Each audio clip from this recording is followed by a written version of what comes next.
Welcome into Locked On Knicks. Your New York Knicks played one of not just the most disgusting games in Knicks history, but one of the most disgusting games in recent NBA history, losing 79 to 73 to the Sixers. We'll dive into the slop in just a second and maybe have a little bit of an OG Anunoby injury update, hopefully a positive one, next on Locked On Knicks. You are Locked On Knicks, your daily New York Knicks podcast, part of the Locked On Podcast Network, your team every day.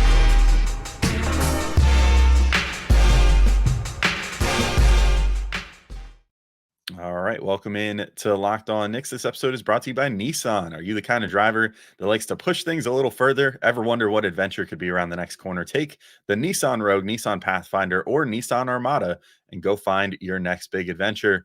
Check them all out today at nissanusa.com. And I want to thank you guys for making Locked On Knicks first listen today and every day, whether you're checking us out on your favorite podcast platform or taking in the sights and sounds on YouTube. I appreciate you making us a part of your daily routine. Make sure you hit that auto download function on your favorite podcast app or the notification bell on YouTube so you never miss an episode. We are here for you guys 5 days a week, even when the Knicks have a game as terrible as this game that I'm about to talk about. I'm Alex Wolf. I'm editor-in-chief of Knicks site, The Strickland, which you can find at thestrick.land. And your New York Knicks, oh boy, of all the basketball games, this was certainly one of them. They lost 79 to 73 to the 76ers, and it was ugly. I was dealing with a little bit of like a stomach bug or something yesterday. I was not feeling super good, and yet somehow the most nauseous I got was watching the New York Knicks. So that tells you anything.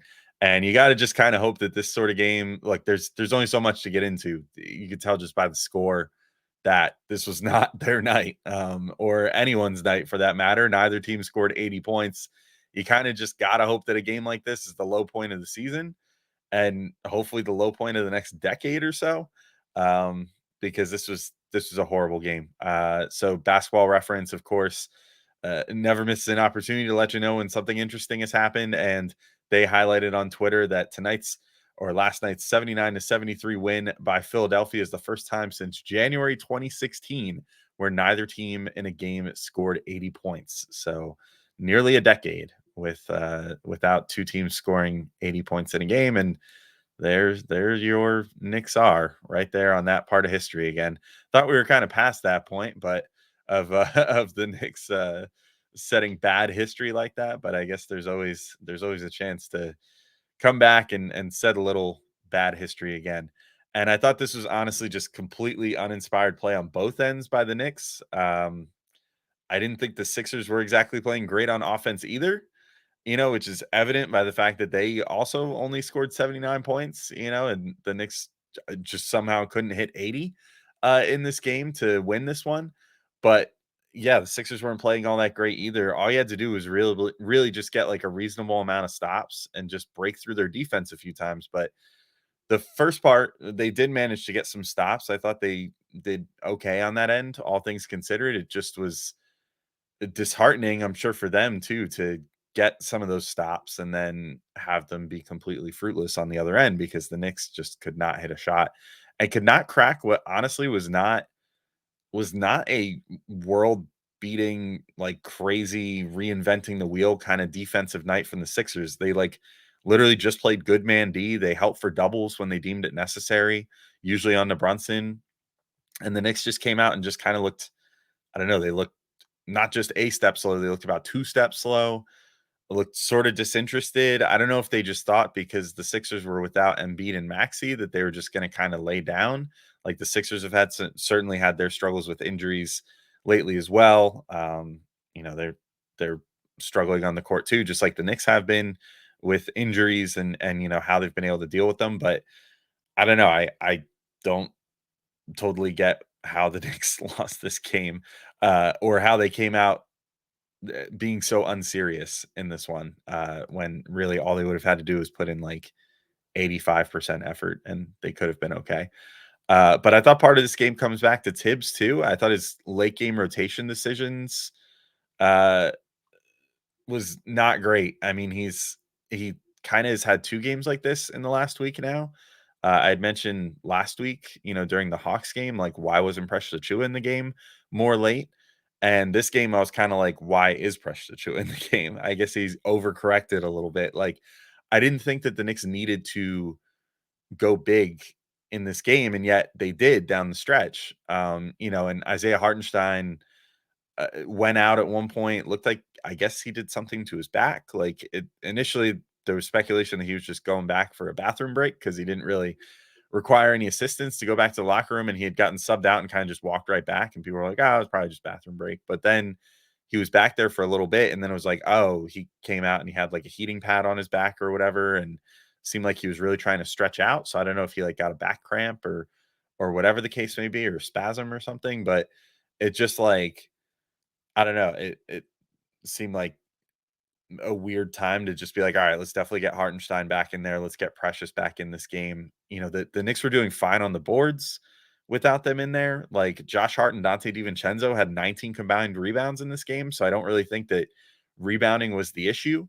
It was that they couldn't get that they couldn't get buckets, and then they couldn't get stops because they were getting like run around by the Sixers, who were not running out a particularly large lineup out there. So I don't know. It was a little bizarre to me. I know that Precious had like a really good game the other day, but this was a game where I probably would have either just played him at the 5 to end things, or sat him if you were dead set on playing Hartenstein and rolled with Josh Hart at the 4. No matter what, I would have said Josh Hart at the 4 because he didn't have it going from a shooting perspective. Like, if I were going to set my own closing lineup for this game, I probably would have done like Brunson, Deuce, Dante, Hart, and Precious, maybe, just like try to do anything you can to create more offense. And, it seemed like Tibbs just kind of went back to the status quo and assumed that it would work with iHeart and Precious, and obviously it didn't. So yeah, I don't know. It was a frustrating game. But yeah, the Knicks still found themselves in a position to possibly pull off a miracle late, and I feel like I have to highlight this sequence because it was kind of just a microcosm of the rest of the game as a whole. They were down 5 with 30 seconds to go. Jalen Brunson brings the ball down. The Sixers don't even really send that hard of a double team at him off a Josh Hart pick. Um, and Hart kicks to the side. Kyle Lowry kind of drops back because he understood that he didn't have to really defend Hart at the 3-point line because it was one of those games for Josh Hart. Brunson, meanwhile, I mean, I thought could have attacked there, and yet he didn't. I don't know if the Knicks were just strictly looking for a 3, considering that they were down 5 and, wanted to get that out of the way. But I didn't think that there was anything that made it so that Brunson could not go to the inside unless he really got that spooked by Kyle Lowry, which I guess is entirely possible because he was doing a pretty good job on him all night. But Oubre was on Brunson on that. Lowry lightly shades over to Hart, and then Tobias Harris comes over from the corner from guarding Precious Achiuwa to shade over to Hart, who then kicks it over to Precious, who's in the corner, and Precious takes a 3-pointer and badly airballs it with 30 seconds to go in the game. And that was just sort of, to me, the microcosm of this one. It was ugly. It didn't make any sense. And the Knicks just sort of played right into the Sixers' hand all game. And particularly on that last, or well, it wasn't the last possession, but the last possession that mattered, they did exactly that and gave it to a 27% 3-point shooter in the corner and gave him the green light to shoot it, apparently. Or he just went ahead and did that anyway. But I mean, even in terms of what he could have done there, we've seen Precious put the ball on the floor, get inside. Like, I don't know if the directive there was get a 3 at all costs, but I would have just tried to get inside, maybe draw a foul, maybe get an and 1. There are multiple ways to get 3 points, or they could have just gotten the 2 first and then worried about getting a stop, or, intentionally fouling or whatever, and then just kind of playing that game. Instead, they just end up basically, having the game slip away from them at that point. But yeah, this game was it was a confusing mess. Didn't make any sense for the Knicks to play as poorly as they did or struggle against the primary defenders they did. Like, old man Kyle Lowry, old man Nick Batum just absolutely clamped various Knicks at points in this game. Or Kelly Oubre, who's not exactly a world-beating defender, managed to really bother the Knicks. They had 19 turnovers to 19 assists as a team. That's disgusting. You never want to have a 1-to-1 assist to turnover ratio as an entire team. Ideally, you want it to be more like 2-1, but at least give me like 1.5-1. But 19 turnovers to 19 assists. They shoot 26 of 80 from the field for 32.5%, 9 of 40 from three for 22.5%. Just an absolutely disgusting game. And once I get into the individual players, things won't get too much better there, unfortunately. So I'm going to get into Jalen Brunson's performance in just a sec. Josh Hart, Dante DiVincenzo, a little rant about why I think Shake Milton probably should have played. And then we'll close the show with an OG Anunoby update that hopefully is a positive one when I get back. But first, I got to let you know about our good friends over at Nissan. Are you the kind of driver that likes to push things a little further? Ever wonder what adventure could be around the next corner? Our friends at Nissan have a lineup of SUVs with the capabilities to take your adventure to the next level. So let's talk first about the 2024 Nissan Rogue. It's perfect for city drives and great escapes. It has class exclusive Google built in, which is your always updating assistant to call on for almost anything. And gone are the days of connecting your phone. Google Assistant, Google Maps, and Google Play Store are built right into the 12.3-inch HD touchscreen infotainment system. And the 2024 Rogue is the perfect midsize crossover for your next adventure. But if you want to check out something different, maybe check out the 2024 Nissan Armada. It'll change what you expect from a full-size SUV. Picture a rugged 4x4 that can seat up to 8 in first-class luxury and style. Tow bigger and explore further in the 2024 Armada. So take the Nissan Rogue, the Nissan Pathfinder, or the Nissan Armada and go find your next big adventure. Shop nissanusa.com.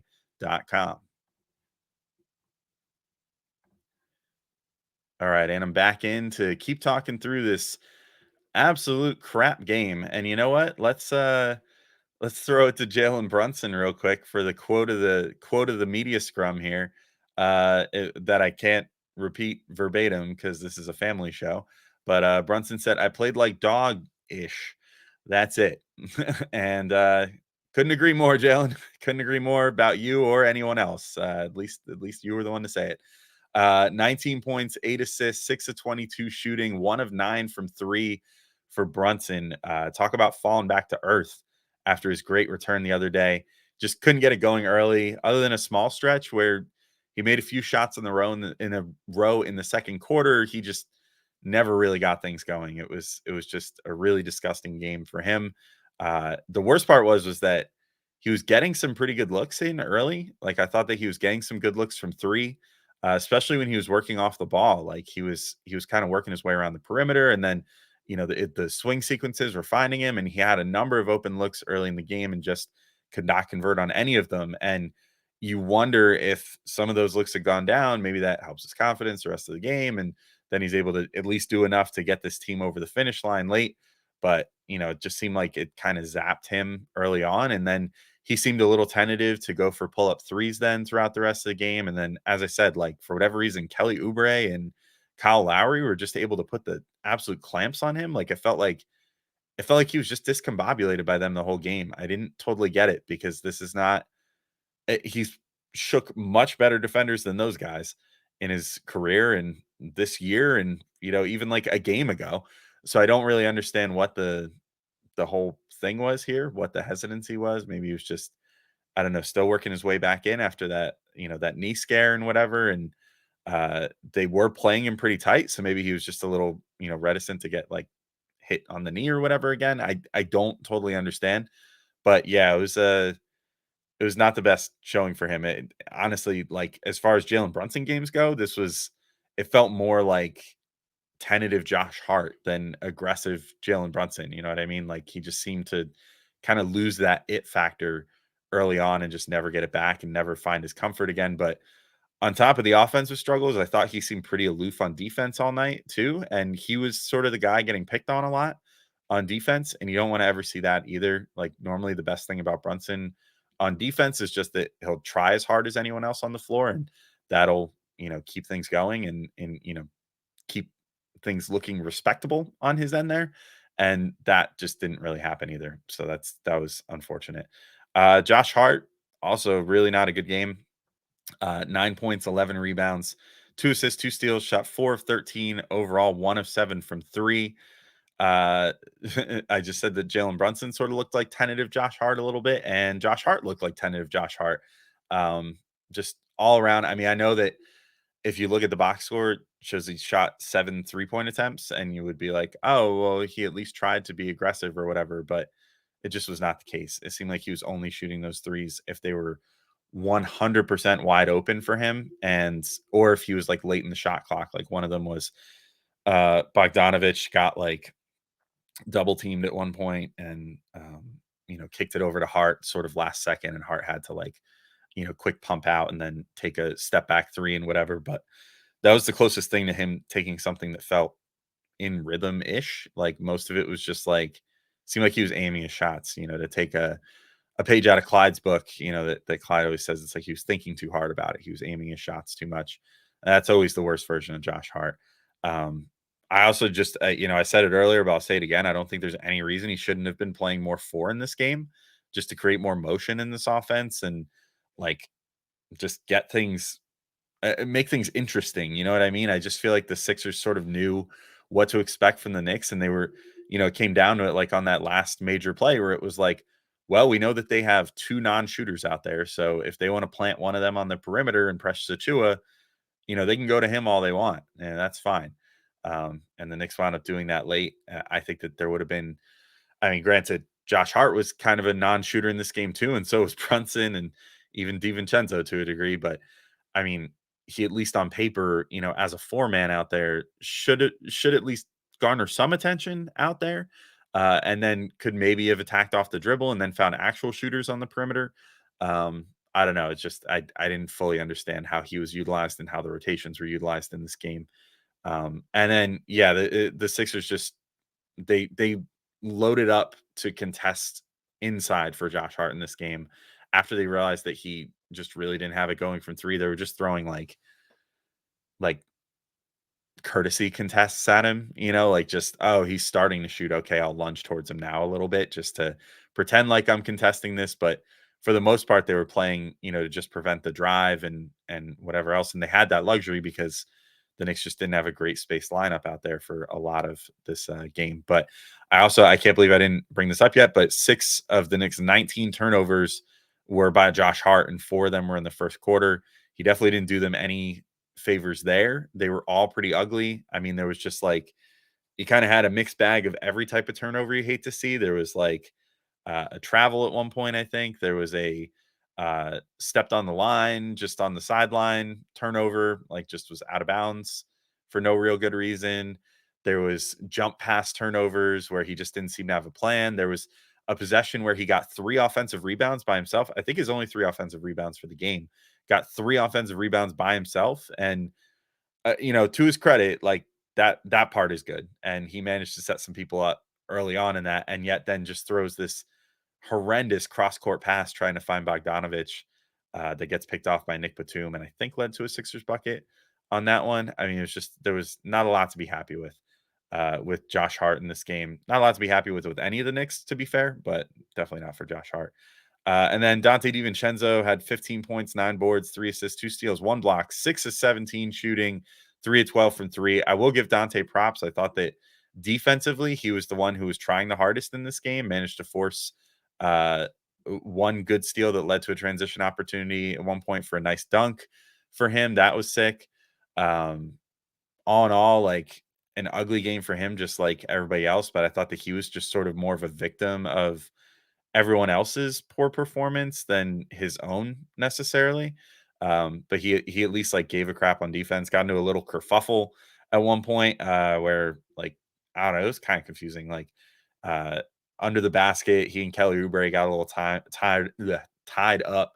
And then Kelly was standing over top of him, and then but seemed like he was sort of looking to get away from him. I don't know, it's hard to tell. And then DiVincenzo just like grabs his leg. And then that led to like both of them sort of falling. And then Paul Reed came over and got involved a little bit. And then Isaiah Hartenstein shoved someone. Like it was just a whole thing. They wound up getting technicals for that. Hartenstein and Devo both did, and Paul Reed also got one. So there was one offsetting. Didn't give one to Kelly Oubre, which the more I looked at it, the more I was like, yeah, I don't really understand why you got that angry, other than just thinking that he was disrespecting you or whatever by like stepping over you, but really I think he was just trying to get out of there. So I don't know. It was a weird sequence, but yeah, I think that DiVincenzo just sort of suffered from the lack of viable creation in this game, with Brunson struggling and then the Knicks not really having anyone else that was handling the ball, and able to really like get offense going. That will always hurt DiVincenzo. I thought that a lot of his threes were just the worst type for him, where it's kind of just him getting the ball stationary on the perimeter and then not like just crossing over and trying to create space within like a three or like a 9 square foot area, like 3 by 3 area where he's just trying to like dribble around and then eventually find his way into a shot. That's never a great Dante game to me. I think that mostly you want to try to get him off curls, get him in catch and shoot situations, also get him cutting. Like I just feel like the cutting is leaving his game a little bit lately, and that was something that was really working for him. And he and like Hartenstein, for example, had a pretty good 2-man game, just like Hartenstein does with pretty much anyone that's good at like stretching the floor to the corner and then getting inside, and catching a pass like that, finishing inside. So I don't know why he's not going to that as much, but it's I don't know, it's frustrating all around. Another frustrating thing was that the Knicks didn't really play well. They for sure did not play Shake Milton in this game, and this would have been the game I think to maybe deploy him, where you get just hope that you could get a little end of the bench magic, and yet they did not. Also, we've got an OG Anunoby update from prior to the game, which is good to see as well. So I'll get into all that in just a second. But first, I got to let you know about our friends over at LinkedIn Jobs. When you're hiring for your small business, you want to find quality professionals that are right for the role. That's why you have to check out LinkedIn Jobs. LinkedIn Jobs has the tools to help find the right professionals for your team faster and for free. And look, I haven't exactly been in a hiring position much, but I have been in a job seeking position plenty of times. And during those times, I always found LinkedIn Jobs to be the best place to look for jobs that are a perfect fit for me. They throw you jobs. Their algorithm must just be fantastic, because unlike the other sites where you're just getting like all these entry level jobs that don't even interest you and whatever, just peppered in there, probably because they were paid content or whatever. LinkedIn Jobs uses all your skills and your resume and everything else and really curates a great list of jobs for you to apply to. I always found it to be the best place to go if I wanted to find like a perfect fit. And that's because LinkedIn isn't just another job board. They have a vast network of more than a billion professionals, which makes it the best place to hire. It gives you access to professionals you can't find anywhere else. And LinkedIn does all that while making the process easy and intuitive. And LinkedIn knows that small businesses are wearing so many hats and might not have the time or resources to hire. That's why LinkedIn is constantly finding ways to make the process easier. They even just launched a feature that helps you write job descriptions, making the process even easier and quicker. 2.5 million small businesses use LinkedIn for hiring. So post your job for free at linkedin.com/lockedonnba. That's linkedin.com/lockedonnba to post your job for free. Terms and conditions apply. All right, and I'm back in to finish up here. Let's not really talk about the game at large so much anymore, because I think I've already given it more airtime than it deserves. But let's real quick just ponder, why did Shake Milton not play in this game? I don't fully understand it. I thought this was a revenge game opportunity, if there ever was one. I mean, this was his old team. I mean, granted, they didn't like trade him away in malice or anything. He just signed away. Um, and it was literally only this season, but whatever. It was his old team. He knows them pretty well. I know there's some different personnel on the Sixers this year, but actually, most of the guys that were making an impact today were not there last year when Shake Milton was, but whatever. Who cares? I don't know. Like, just go for some fresh blood. I didn't understand at all why he didn't get a shot in this game when nobody else really had it going. I mean, the only guy that shot even half decent was Bojan Bogdanovic, who I didn't really highlight a lot because he only played like 18 minutes, but I still don't fully understand why the Knicks aren't giving him a little more initiation, you know, usage, where he can come down, bring the ball down, or at least be like the guy, have Deuce bring the ball down or something, get it to Bojan early, let him run a pick and roll and let him kind of cook a little bit. I don't fully understand why they're just turning him into like a spot up shooter. That's a whole other rant, and one that I've gone into a number of times already. But Shake Milton, just I don't know. I don't understand not playing him in this game. Just give him a shot. It's weird to be begging for the, I don't know, in an ideal world, 13th man off the bench or whatever to get some minutes in a game. But I, I mean, the Knicks had like 30 points at the half. It was disgusting. I mean, this was just a horrible, horrible game. And Shake Milton, I know he's not exactly a world beater, but he is a guy that has a rep of either running real hot or real cold. So why not at least take the chance that maybe you could have caught him on a real hot game in this one? It doesn't make any sense to me why they didn't at least give him a shot.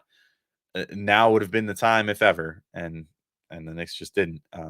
But they really, for as much as Brunson himself struggled in this game, they really missed Brunson every time that he was out, and they just needed someone that could more credibly create. Like, I'm sorry to Deuce, but I'm becoming less and less convinced that like he's going to be like a point guard in his career.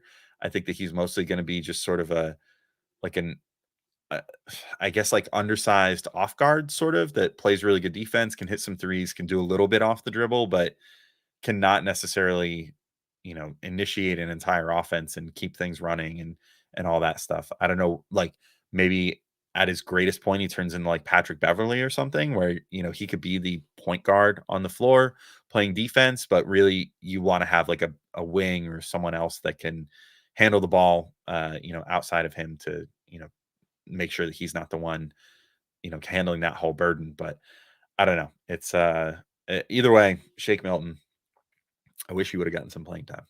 But let's get to an OG Anunoby update to close the show. Something maybe a little happy. So Christian Winfield of the Daily News went out on the floor prior to the game, got some nice video of OG going through warmups, and he's got so he had that elbow taped up prior to getting the surgery. Obviously, had the sort of like the kinesthesiology, if I pronounce that correctly, like the rock tape, whatever on his upper elbow, lower elbow, and then the strips going along his elbow to keep it like loose when he had that bone spur in there, that bone fragment.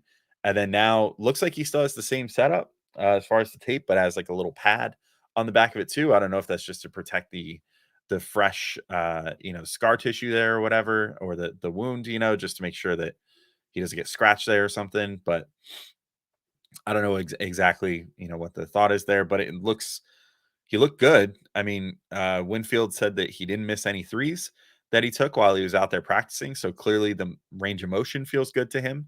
The shooting motion feels good. I mean, it looks like he's in really good shape still. So clearly he stayed in shape and, it seems like kept his cardio up. Uh, every reporter is saying that he's taking full contact and stuff now. So that's great. Then I'll just give a direct quote from Winfield in his tweet. He said, Tom Thibodeau said there's no update yet on Anunoby and expects him to travel for the Knicks upcoming 4-game road trip. Thibodeau recently said OG is day to day. And then there also was news that everybody is going to be traveling on this upcoming West Coast swing, or at least they're all cleared to. So Tibbs said that. But Randall is not cleared for contact yet. And that's according to Ian Begley, who said that in a video yesterday where he said Randall was progressing really well and was pretty much doing everything Anunoby was, and yet now Anunoby is taking full contact and getting really close to being back, and Randall is still not taking full contact yet and not at that point in his rehab yet. I wonder if that's just going to come I mean, it looked like there's been footage of him doing work with trainers where he's, taking bumps and whatever. So I wonder if it's just he hasn't gotten into 5-on-5 full contact yet, like full game activities, and is just trying to do things where he, bumps that shoulder or whatever and make sure that it's stable. And then if anything feels weird, then they shut it down for another day or two. Like, I don't know. I don't know what exactly is going on there. Mitch, there hasn't seemed to be any concrete updates outside of Mitch's own TikTok and stuff. So I guess we'll see what happens there. But I really think, at least for OG, DiVincenzo, Hart, these guys, they need to go back into a slightly lesser role. And I think getting OG back would be really helpful with that, just to get that consistent 3-point shooting back, to get that rangy defensive, prowess back, to get the steals and the transition opportunities that come with them back. There's a lot of reasons to want OG Anunoby back right now. So hopefully he's able to come back Tuesday for this second game against the Sixers. That would be really nice. Hopefully the Knicks come out ready for some revenge because this game was an embarrassment. But then they've got a somewhat tough 4-game road swing coming up. So I hope that they're ready for that. But we'll be ready for it with you guys here on Locked On Knicks. Hopefully nothing gets any worse than it just was. But even if it does, we'll be here for you. So we got you covered the rest of this week and beyond. Till next time, though, thank you for listening, and I'll talk to you soon. Peace out, everybody.